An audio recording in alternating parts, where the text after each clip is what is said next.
what's cooking? I'm Bella and welcome back to my kitchen. If you're new to the channel, welcome as well. Please take a moment and subscribe. This is how you can show your support and motivate me to create more contents and recipes for you to watch.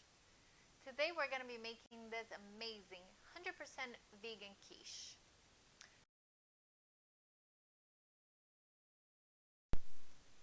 I will be posting the list of ingredients and the measurements in the comments down below, but you're going to want to have a pre-baked quiche crust, cauliflower, raw cashews for the cashew cream, nutritional yeast, nutmeg, I have white pepper, garlic powder, and salt.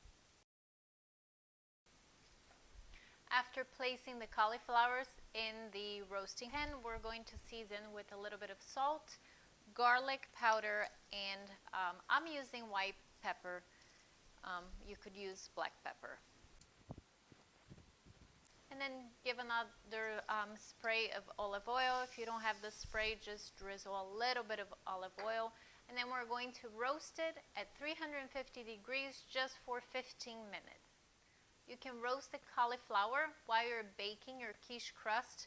I am using my own quiche crust recipe. I just made this one vegan. Instead of using regular butter, I'm using vegan butter. I will be posting the link for the video on the comments down below, and you may also find it by clicking on the link above. Meanwhile, we're going to prepare the cream for our quiche, and our base is cashews. So I already went ahead and made the cream of cashew. I have actually two videos on how to make this cashew cream. The ratio I'm using is for 1 cup of raw cashew, 1 cup of filtered water. So 1 to 1. And if you have any questions, just leave down in the comments below. And we're using a spring form of 9 inches. And because this is a vegan recipe, we're not going to be adding Parmesan cheese. If you're just following this video to learn how to make the du Barry quiche, you can use your regular quiche cream from my previous recipes. But for the vegans out there, we're using nutritional yeast to add that kind of cheesy flavor.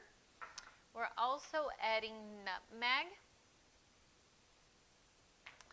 and of course salt and pepper to taste. So we're going to whisk it, taste it, and then fix it. I am not adding more garlic powder to this mixture, but if you're a fan, go ahead or add any other spices of your liking. Just look at this. After 15 minutes, now it is time to assemble. So we're going to place the cauliflowers at the bottom and cover with the cream. It is very thick, so you're going to need to shake it just a little bit. In it goes, and 45 minutes later, out it comes. After 45 minutes in the oven, the cashew is completely cooked. You can remove it and enjoy, or if you want a little bit more color, you can leave it in there for another 10 minutes. I hope you enjoyed this tutorial. If you did, please hit the like button and leave some comments down below. I love to hear your feedback. Thank you so much for watching. I'll see you next time. Bye-bye.